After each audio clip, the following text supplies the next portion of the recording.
बिस्मिल्लाहिर्रहमानिर्रहीम। अस्सलामु अलैकुम। प्यारे दोस्तों, एक लालची औरत ने बकरीद पर कुर्बानी का सारा गोश्त अपने घर पर ही रख लिया, यानी कि कुर्बानी के गोश्त को गरीबों और मिस्कीनों में नहीं बांटा। लालच में आकर उसने सारे गोश्त को अपने फ्रिज में भर लिया, लेकिन उसके बाद में अल्लाह की कुदरत से उस औरत के साथ में जो कुछ हुआ उसके बारे में जानकर आप भी हैरान रह जाओगे। आप भी खुद सोचने पर मजबूर हो जाओगे। इसीलिए आज का ये वीडियो आप सभी के लिए बहुत ही खास है। आप इसको आखिर तक ज़रूर देखें और मेहरबानी करके इसे शेयर भी कर दें ताकि ये वीडियो और भी लोगों के पास में पहुंच जाए। तो चलिए दोस्तों, शुरू करते हैं।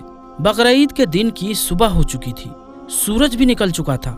आज के दिन की सुबह जोया को कुछ ज्यादा ही अच्छी लग रही थी। आखिर लगती भी क्यों नहीं, क्योंकि आज तो बकरीद का दिन था। जोया अब्दुल भाई की एक 8 साल की बच्ची है।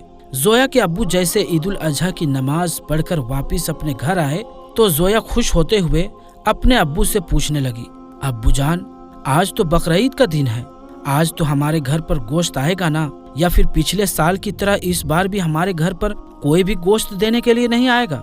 तो इस पर अब्दुल भाई ने अपनी बेटी जोया को तसल्ली देते हुए कहा, हाँ मेरी बेटी, हमारे घर गोश्त क्यों नहीं आएगा, जरूर आएगा। इस बार तो हमारे पड़ोसी डॉक्टर साहब ने कुर्बानी का बड़ा जानवर लिया है, और हाँ, वो मास्टर साहब भी तो कुर्बानी का बकरा लाए हैं। उनके घर से हमारे लिए जरूर गोश्त आएगा। सब्र रखो मेरी बच्ची, हमारे घर जरूर गोश्त आएगा। और फिर ये कुर्बानी का गोश्त तो होता ही हमारे लिए है। आज इमाम साहब भी मस्जिद में यही बयान कर रहे थे कि कुर्बानी के गोश्त के 3 हिस्से होते हैं। उनमें से एक हिस्सा गरीबों और मिस्किनों का होता है, तो उस हिस्से में से हमारे घर जरूर गोश्त आएगा। जरा सब्र रखो, हमें जरूर गोश्त मिलेगा, अल्लाह पर भरोसा रखो। फिर ऐसे करते करते दिन के 12 बज गए, मगर अब्दुल भाई के घर पर कोई भी गोश्त देने के लिए नहीं आया। जोया ने फिर पूछा, अब्बू जान, 12 बज गए हैं, मगर अभी तक हमारे घर पर कोई भी गोश्त लेकर नहीं आया है। तो अब्दुल भाई ने फिर अपनी बेटी को तसल्ली देते हुए कहा, मेरी बच्ची, जरा सब्र रखो, अभी तो उन्होंने जानवर ज़िबा किया होगा, अभी तो वो 3 हिस्से बना रहे होंगे। जब वो अपने काम से फारिग हो जाएंगे तो फिर वो अपने घर पर जरूर गोश्त देने के लिए आएंगे। जोया ने यह सुनकर कहा, अब्बू जान, हम गरीबों को तो साल भर में सिर्फ एक ही बार जी भर कर गोश्त नसीब होता है, ये अमीर लोग तो साल भर गोश्त खाते रहते हैं। जोया की अम्मी को ये बातें सुनकर गुस्सा आ गया। उन्होंने जोया को एक जोरदार फटकार लगाई और कहने लगी, क्यों बार बार अपने अब्बू को तंग कर रही हो? तुम्हें दिखाई नहीं देता अब्बू कितने मायूस हो गए हैं तुम्हारे सवाल सुन सुनकर? उसके बाद जोया की अम्मी प्यार से अपनी बेटी को कहने लगी, प्यारी बच्ची, मैंने टमाटर, प्याज और लहसुन सब कुछ काट कर रख दिए हैं। जैसे ही हमारे घर पर गोश्त आएगा तो फौरन ही तुम्हें गोश्त बनाकर दे दूंगी, फिर तुम जी भरकर खा लेना। जरा सब्र रख और अल्लाह पर अपना भरोसा रख। दोस्तों, ऐसे करते करते शाम होने लगी, मगर कोई भी अब्दुल भाई के यहाँ गोश्त देने के लिए नहीं आया। अब तो जोया के घर वालों का भी सब्र टूटने लगा था, क्योंकि अब तो शाम के 4 बजने वाले थे। ये देखकर जोया मायूसी से अपने अब्बू से कहने लगी, अब्बू जान, अब तो 4 बज गए हैं, लेकिन अभी तक कोई भी हमारे घर पर गोश्त लेकर नहीं आया है। लगता है पिछली बार की तरह इस बार भी हमें कुर्बानी का गोश्त नहीं मिलेगा। इतना कहकर जोया फूट फूट कर रोने लगी। जोया को रोते हुए देखकर उसकी बड़ी बहन और उसकी अम्मी भी रोने लगी। बीवी बच्चों को रोता हुआ देखकर अब्दुल भाई की आंखों में भी आंसू आ गए। फिर अपने बीवी बच्चों को दिलासा देते हुए अब्दुल भाई कहने लगे कि शायद हमारे पड़ोसी हमें भूल गए हैं, तुम फिक्र मत करो, मैं अभी जाकर तुम्हारे लिए गोश्त ले आता हूँ। उसके बाद अब्दुल भाई अपने घर से निकलकर सीधे डॉक्टर साहब के घर गए। दरवाजा खटखटाया तो अंदर से डॉक्टर साहब दरवाजे पर आए और कहने लगे, कहो क्या बात है? तो ये सुनकर अब्दुल भाई कहने लगा, डॉक्टर साहब, मैं आपका पड़ोसी हूँ, आपने बड़े जानवर की कुर्बानी की है, क्या मुझे कुर्बानी का थोड़ा गोश्त मिल सकता है?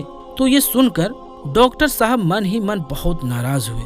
फिर झूठी कहानी बनाते हुए कहने लगे कि हमने तो कुर्बानी का सारा गोश्त बांट दिया है, बस थोड़ा ही गोश्त अपने घर पर रखा है। ये कहते हुए डॉक्टर साहब ने दरवाजा बंद किया और घर के अंदर चले गए। ये देखकर अब्दुल भाई मायूस हो गए और फिर धीमे धीमे कदमों से वापस अपने घर की ओर जाने लगे। रास्ते में मास्टर साहब का घर आया तो अब्दुल भाई ने सोचा कि चलो मास्टर जी से पता कर लेता हूँ, शायद यहाँ से कुछ कुर्बानी का गोश्त मिल जाए। बस यही सोचकर अब्दुल भाई मास्टर जी के दरवाजे पर पहुंच गए और दरवाजा खटखटा दिया। अंदर से मास्टर जी बाहर आए तो मास्टर जी को देखकर अब्दुल भाई कहने लगा, मास्टर साहब, आपके घर पर कुर्बानी हुई है, क्या मुझे कुर्बानी का थोड़ा गोश्त मिल सकता है? तो ये सुनकर मास्टर जी ने बड़ी बड़ी आंखें बनाई और कहने लगे कि तुम यहीं रुको, मैं जरा अंदर जाकर पता करके आता हूँ। उसके बाद मास्टर साहब घर के अंदर गए और थोड़ी देर के बाद एक थैली हाथ में लेकर वापस बाहर आए। उन्होंने ये थैली अब्दुल भाई के हाथ में थमा दी और फिर इस तरह से दरवाजा बंद करके भागे जैसे वो कोई बम फेंक रहा हो। खैर, हाथ में थैली देखकर अब्दुल भाई बहुत खुश हुए और फिर खुशी खुशी अपने घर गए। अब्दुल भाई के हाथ में गोश्त की थैली देखकर उसके घर वाले भी बहुत खुश हुए। उन्होंने जल्दी से वो थैली लेकर उसको खोलकर देखा तो उसको देखकर सब घर वाले रोने लगे, क्योंकि उस थैली में 2-4 गोश्त के टुकड़े और बाकी की चर्बी थी। ये देखकर अब्दुल भाई ने बेबसी से अपने घर वालों की तरफ देखा और कहने लगा कि शायद इस बार हमारे नसीब में कुर्बानी का गोश्त नहीं लिखा है। इतने में जोया की अम्मी कहने लगी, इतने नाशुक्रा मत बनो, अल्लाह ताला बहुत बड़ा है और रहम करने वाला है। मैंने टमाटर और प्याज काट कर रखे थे, चलो मैं आपको उसी की चटनी बना देती हूँ। हम सब ये चटनी खाकर अल्लाह का शुक्र अदा करते हैं। दोस्तों, उसके बाद जोया की अम्मी चटनी बनाने के लिए रसोई घर में चली गई। इतने में बाहर से किसी की आवाज आई, अब्दुल भाई ने बाहर जाकर देखा तो देखा कि बाहर मंसूर चाचा खड़े थे। मंसूर चाचा बाजार में सब्जियां का ठेला लगाते थे। उनके हाथ में एक थैली था जिसमें से 3-4 किलो गोश्त भरा हुआ था। उन्होंने कहा कि मेरा बेटा आया है, शहर से हमारे लिए बहुत सारा गोश्त लेकर आया है, हम इतना खा नहीं सकते। हमने अपनी जरूरत के हिसाब से घर में गोश्त रख लिया है और बाकी का गोश्त मैं आपके लिए लेकर आया हूँ। आप भी अपने घर में गोश्त पकाएं और खुशी खुशी के साथ बकरीद का त्योहार मनाएं। इतना सारा गोश्त देखकर अब्दुल भाई के घर में खुशी लौट आई और सबने मंसूर चाचा को बहुत दुआएं दी और अल्लाह का शुक्र अदा किया। उसके बाद जोया की अम्मी ने जल्दी जल्दी गोश्त पकाया और अपने बच्चों को पेट भरकर गोश्त खिलाया। उसके बाद अब्दुल भाई के सब घर वालों ने कुर्बानी का गोश्त खाकर अल्लाह ताला का लाख लाख शुक्र अदा किया। अब दोस्तों, इधर आप अल्लाह की शान देखिए। उसी शाम को एक जोरदार तूफान आ गया। उस तूफान की वजह से शहर की सारी लाइट अस्त व्यस्त हो गई। जगह जगह पर बिजली के खंभे गिर गए, कई जगह पर बिजली के तार भी टूट गए। इस वजह से फिर अब्दुल भाई के शहर में 2 दिनों तक लाइट नहीं आई। उसके बाद अगले दिन अब्दुल भाई ने देखा कि डॉक्टर साहब और मास्टर साहब कुर्बानी का सारा गोश्त घर से बाहर फेंक रहे हैं, क्योंकि बिजली ना होने की वजह से उनके फ्रिज वगैरह सब कुछ बंद हो गए थे।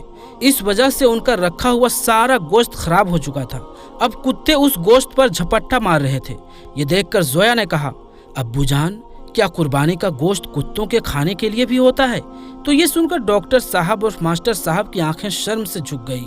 दोस्तों, याद रखें कि कुर्बानी अल्लाह की रजा के लिए की जाती है, ना कि गोश्त खाने की नीयत से। पहला हिस्सा आप गरीबों और मिस्किनों को बांटें, दूसरा हिस्सा आप अपने रिश्तेदारों और पहचान वालों में बांटें और तीसरा हिस्सा आप अपने घर में खुद के लिए रखें। इसीलिए आप जब भी कुर्बानी करें तो गोश्त का पहला हिस्सा गरीबों और मिस्किनों में जरूर बांटें। अगर आपके घर में कुर्बानी का गोश्त ज्यादा हो गया है तो उसको फ्रिज में भर भर कर जमा ना करें, बल्कि उसको आप गरीबों और जरूरतमंदों में बांट दें। आपको गरीबों की दुआएं मिलेंगी। अगर किसी गरीब के बच्चे कुर्बानी का गोश्त खाएंगे तो आपको भी सवाब मिलेगा। इसीलिए इस बार आप कोशिश करें कि इस बार आप ज्यादा से ज्यादा गरीब लोगों तक कुर्बानी का गोश्त पहुंचाएं। दोस्तों, ये कोई कहानी या किस्सा नहीं है, बल्कि ये आज की हकीकत है। आज हमारे मुआशरे में कुछ रीति रिवाजों के चलते हमारे आसपास में ना जाने कितने ऐसे गरीब हैं जो कुर्बानी के गोश्त से महरूम हैं। ना जाने कितनी ऐसी माएँ हैं जिनकी आंखें बकरीद के दिन आंसुओं से तर हो जाते हैं। इसीलिए इस बार आप ये गलती भूल कर भी ना करना। उम्मीद करता हूँ कि ये वीडियो आपको अच्छा लगा होगा।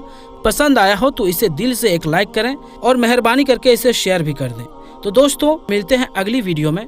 तब तक के लिए अस्सलामु अलैकुम, अल्लाह हाफिज।